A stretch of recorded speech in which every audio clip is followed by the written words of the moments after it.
Hello everybody, welcome to the Coaching Conversation. I'm Graham Wiley and I've been coaching business leaders for the last 2 decades. In this series we're going to explore some of the things I've seen and learned in that 2 decades and hopefully help you see how you can become more focused, more effective and hopefully happier in your life. So it's now time to sit back, relax and enjoy the Coaching Conversation.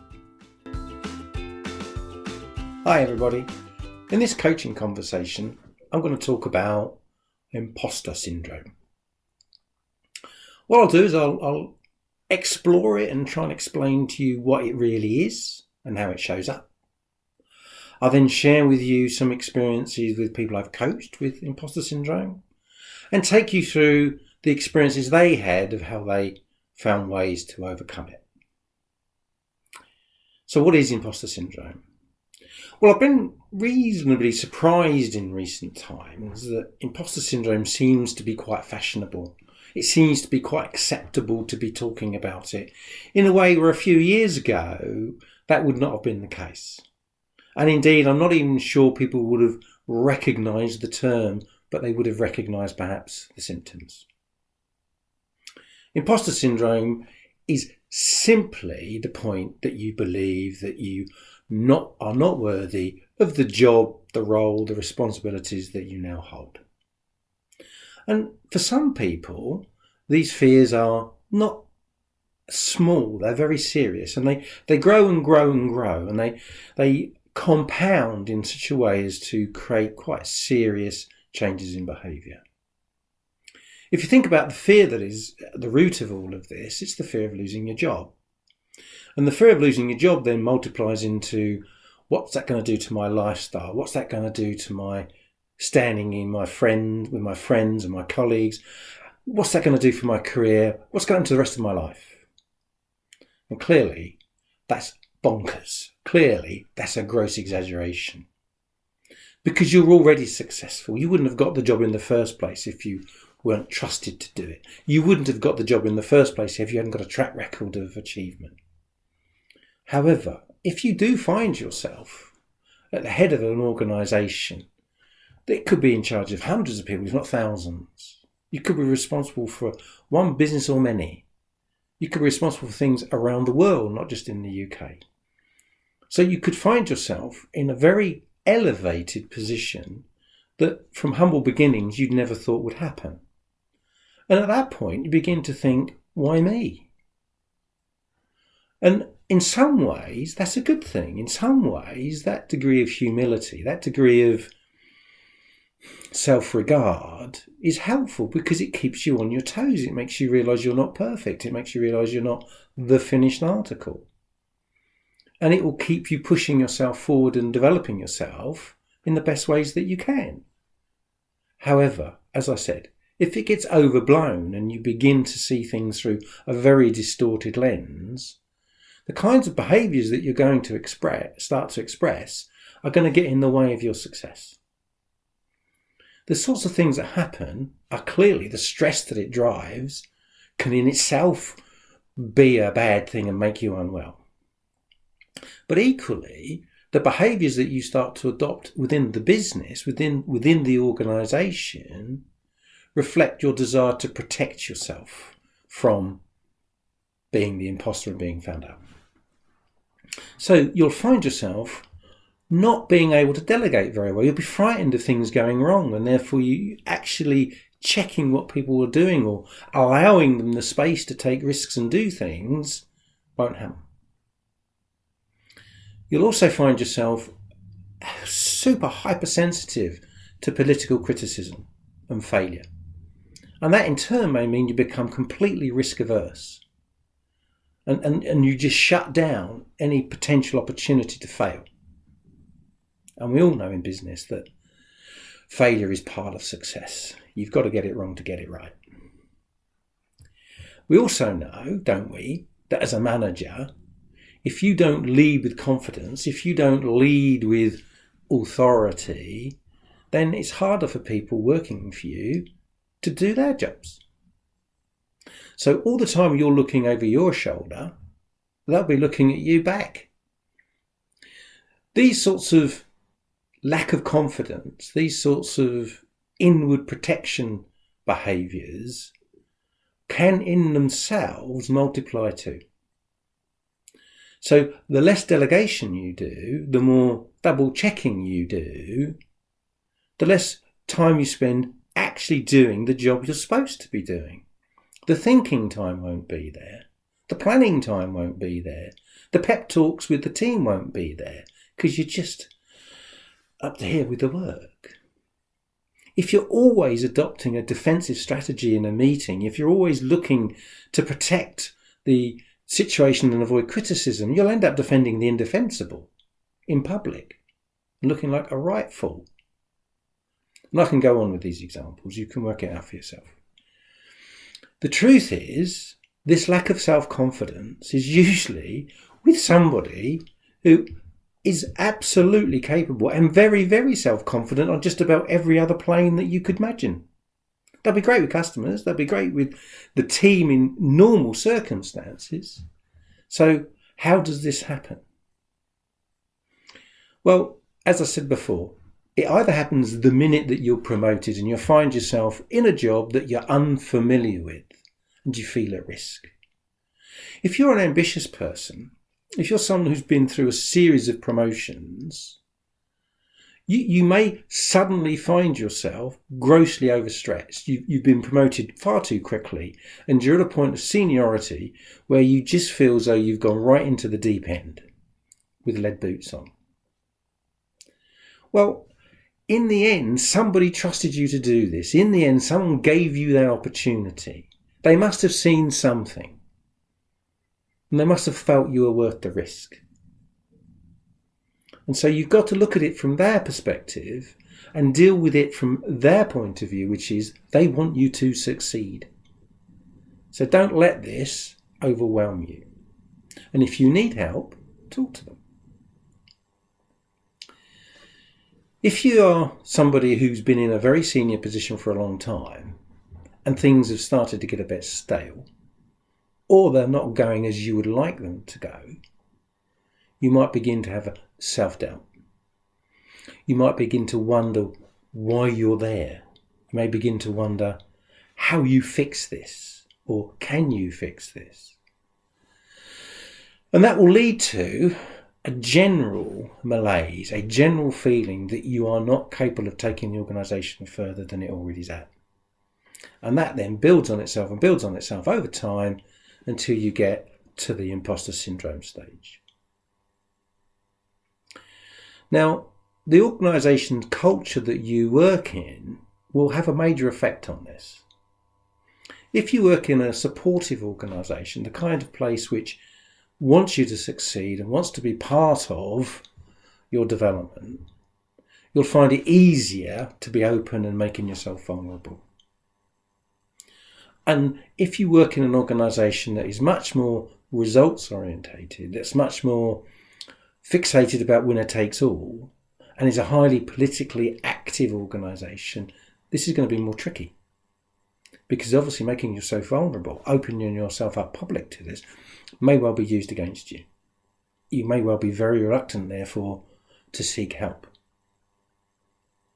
And that's the problem here, because the only person who ultimately can fix this is you. You need to work out that this is happening and you need to take steps to deal with it. So that's a beautiful cue for me to give you two examples of people that I've coached who had pretty gross problems with imposter syndrome. The first was leading a business that effectively was project managing a whole series of development projects, construction projects for local communities. Very successful organisation, did excellent work, high public profile, very, very little criticism of any value. And yet the leader really believed that he was no longer able to be the right person to run that organisation. And he started to do all the things I mentioned earlier. He started to not delegate properly. He started to double check the work of senior capable professional project managers. He became very, very protective and railed against any form of organisational criticism or any personal criticism. Was not open to constructive advice and support. To the point that his team were very demotivated and he started to lose capable people because they felt that they weren't valued, they felt that they weren't trusted, and I think more importantly they began to feel that they were no longer part of a successful business organisation that was doing a good job. The second example is almost comical in the way that it manifests itself. This person again was a business leader. He was very successful and a very capable person and very, very affable. However, he began to believe that he wasn't the right person for the job, but he was never going to admit it, not to himself and not to anybody else. And so he started to overcompensate. He built up a whole lifestyle or imagery of never being wrong, of exaggerated hubris, of exaggerated skill sets. And everything was wonderful and dealt with in superlatives in an attempt to brush over, obscure any particular sense of inadequacy of him or his organisation. To the point, as I said a minute ago, it was almost comical. In both cases, as a coach, it was possible for me to help them unpick what was going on, help them identify the problem for what it was, help them see the fear. When they see the fear, you can then, as a coach, encourage them to face into it. Because this kind of imposter syndrome, particularly when you're a successful person, is clearly false. It doesn't, the lies it's telling you don't really exist. It's not realistic. It's exaggerated. So you face into the fear, and then you start to help them, encourage them to find ways to seek the reassurance to restore their self-confidence. And there are a number of things that they did do and you can do if you find this is a problem. The first thing is to talk to people, not necessarily saying, oh dear me, I'm feeling I've got imposter syndrome, but you can talk to people about how they're finding working with you. Do they like working with you? Are there things they think you could do better? You could speak to customers in much the same way. You could speak to suppliers in much the same way. You can mask this as though it's some form of public relations survey, some form of customer feedback survey. It doesn't have to be presented to them as though it's all about you. You can also speak one-to-one with your peer group. You can speak one-to-one with your boss, or indeed people who work for you in a very similar sort of way. You can join other peer groups, so YPO, Young Presence Organisation, Vistage are perfect examples of the cohort of people that will be similar to you, and you can get the confidence that they suffer the same sort of challenges that you face and that you are as capable at dealing with them as they are. And you can build a relationship with them that enables you to understand that we're all human. You can do formal 360-degree feedback surveys. If you don't know what they are basically a structured questionnaire that you give out to about a dozen people who you know and trust to give good feedback on you, people who know you at work. And they could be within your organisation and outside the organisation. It's painted as a 360 because it could be your supervisor, it could be your juniors, it could be your peer group. As I say, it could be anybody who is used to doing business with you. And our experience of 360-degree feedbacks is it frightens people. People are frightened to do them because they're not really sure what they're going to get told. However, absolutely, I can categorically say that when we issue 360-degree surveys, and we do it quite a lot in our coaching programs, we find that the people that have been asked to complete the survey are flattered. They feel absolutely respected that you want their opinion, and therefore they take it very, very seriously. They give you honest feedback.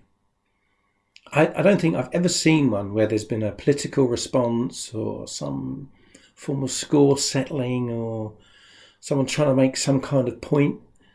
What has been is very useful, very pointed, very direct, very honest feedback about someone's performance. And I also recommend that the coachee also completes the survey.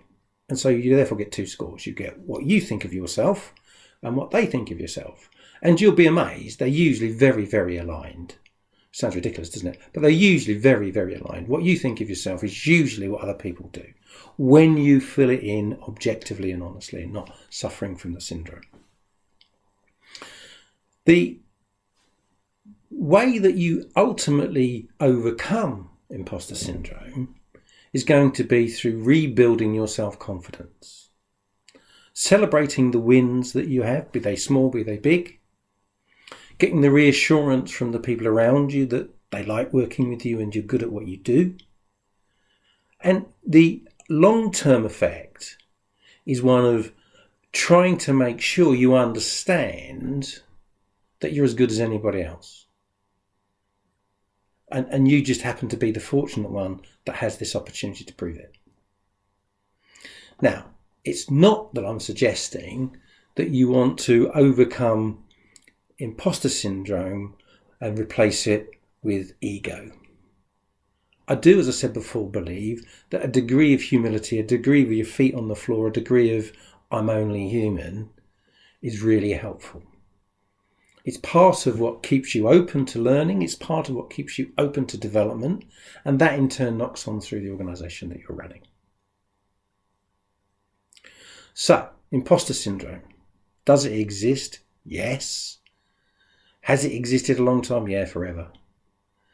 Is it something new that we've suddenly discovered and have found new ways of solving? No. Do you need a coach to absolutely overcome the imposter syndrome? No, you don't, but it will help. It'll help with accountability, it'll help with unpacking the problem if it's confused with other issues, and it'll keep you absolutely focused on getting your life back straight. So, imposter syndrome. I hope that's been helpful. I hope you've enjoyed it. I've enjoyed sharing it with you. And my name's Graham Wiley from The Executive Mindset, and our website is executivemindset.co.uk. Thanks and bye-bye. So, there you have it, the latest edition of the Coaching Conversation. Hope you found it interesting, hope you found it useful. You can find out more about our coaching programs at theexecutivemindset.co.uk. If you want to reach out, you can send me an email at theexecutivemindset@sagegreen.com. You can book a free 30-minute session at theexecutivemindset.co.uk, which will give you a really good feel for how coaching could help you. And if you've really enjoyed the session, do please rate us, do please give us a review. And nothing more for me to say other than see you next time.